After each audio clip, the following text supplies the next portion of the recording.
Assalomu alaykum. Men Qo'ldosh va Gulsin Qodirovna STEM School maktabining rahbari bo'lib 5 yildan beri faoliyat ko'rsataman.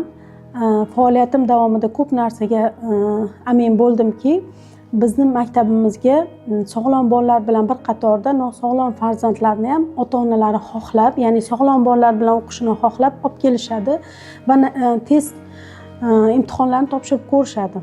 Bizda xuddi shunday holatda bittasi Hamzayev Abdulaziz bo'ladilar.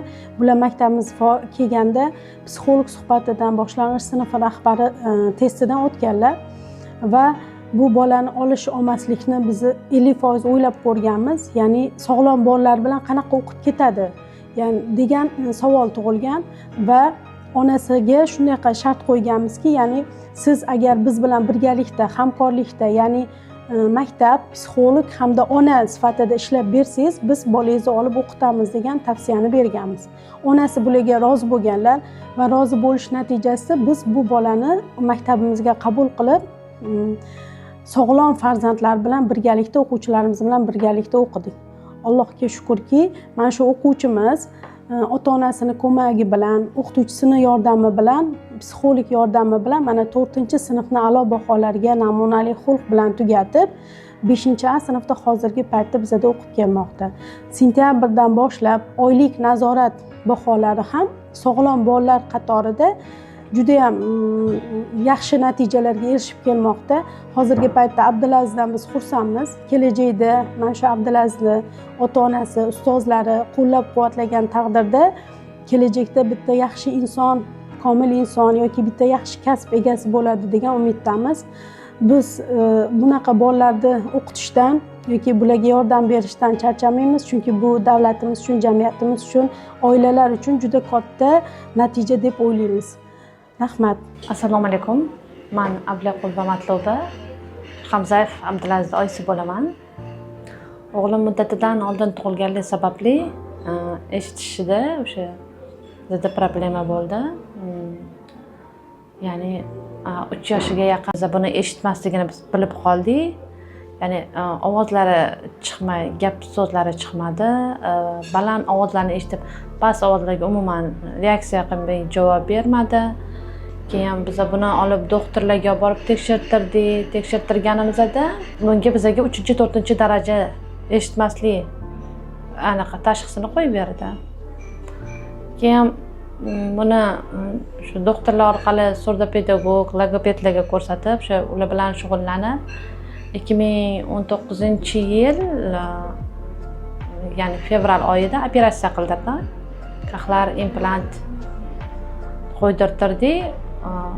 Undan keyin o'sha 1 yil mobaynida Invivo klinikasida reabilitatsiya markazida bo'ldik. Ya'ni Nodira opam unda bizga o'sha monitoring qilib berdilar. Zeba Karimova ularning yo'l yo'rig'i bilan o'sha qanaqa yo'nalishlarni o'rgatib berdilar. O'sha orqali o'sha 1 yil davomida reabilitatsiya markazida bo'lib, undan keyin sekin-sekin bizani gap so'zlarimiz qo'shilib, sekin yaxshi gapirishni boshladik. Hozirgi kunda 5-sinfda o'qiydi, ya'ni 11 yosh bo'ldi.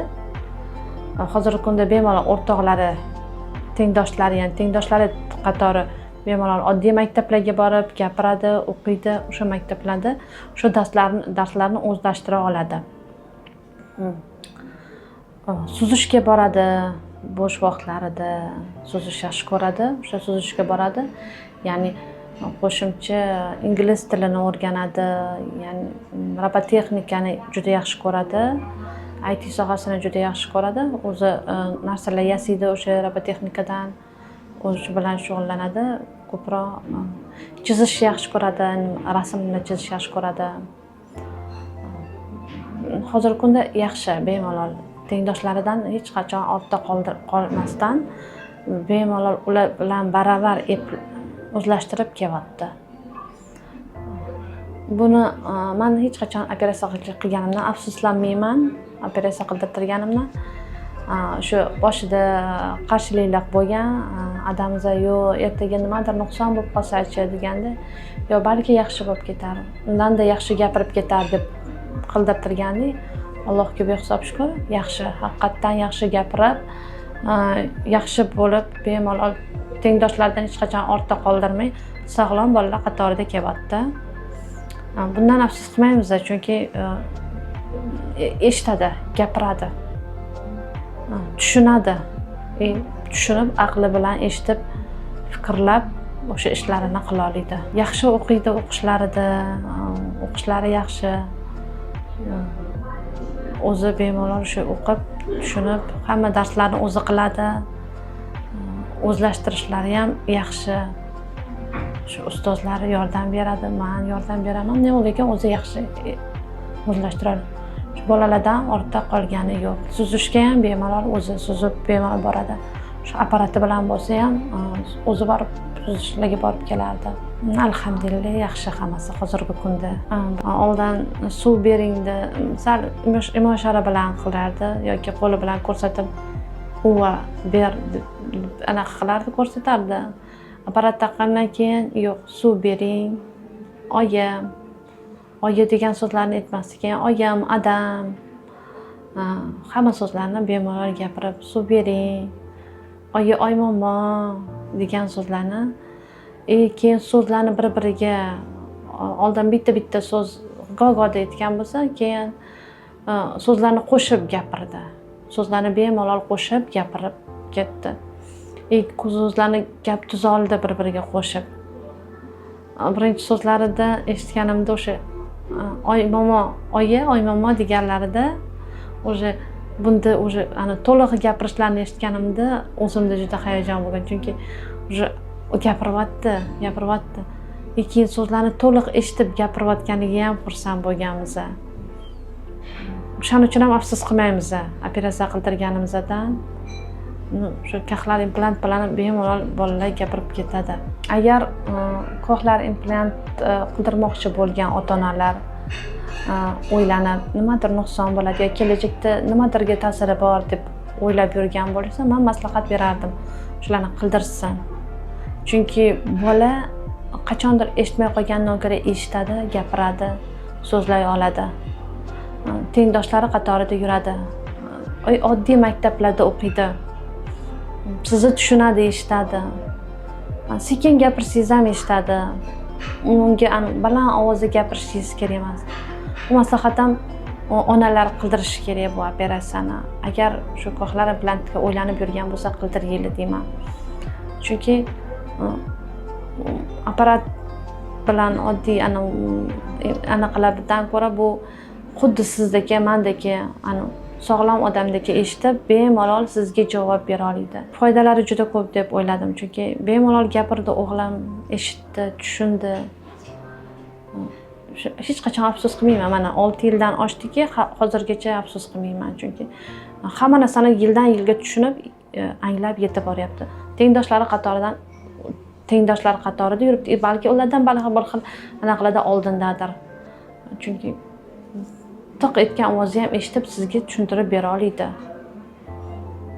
Maslahatim qildiringlar ota-onalar agar u narsaga o'ylanayotgan bo'lsa, chunki menda ham shunaqa bo'lgan fikr. Yo'q, qildirmayman. Yo'q, ertaga nima bo'ladi, qanaqa bo'ladi deganman. Yo'q.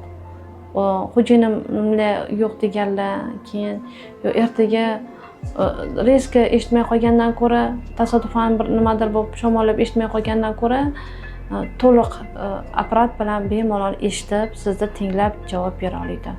Keyinchalik buni afsus qilmayman hech qachon. Onalarga ham aytaman, o'sha operatsiya qildirsa, o'sha bemalol bolasi sog'lom bolalar qatorida bo'lib, gapirib, so'zlashiga. Meni o'g'lim ham Allohga behisob shukr, Xudo xolisa shu apparati bilan shu dunyoni eshitib, qushlarning ovozini eshitmay, mana o'zingiz tasavvur qiling, masalan, qulog'ingiz bilan yopib 1 soat yo 1 soat emas, yarim soat eshitmay turing, hech narsani anglay olmaysiz. Men o'zimda shu narsani tasavvur qilganman-da, qulog'imni yopib eshitmaslikda, keyin o'g'lim qanaqa qilib eshitmaslik mumkin? Shuncha chiroyli qushlarning ovozini, shamollarning ovozini, ko'chadagi shovqinlarni, muzikalarning ovozini deb o'ylaganman. Lekin hozirgi kunda kelib Xudoga shukr qilaman, chunki o'g'lim ham mendek eshityapti, tushunyapti. Ko'chadagi o'sha qushlarning sayrashini eshityapti, shamollarning ovozini eshitadi, suvlarning shildirashini eshitadi. bu eng katta baxtda, bu bir eshitish ham bu baxt. Eng katta baxtimiz hisoblanadi. Hamma bolalar shu qatori sog'lom bo'lsin, doim o'sha hech qanaqa nuqsonsiz bo'lsin bolalar.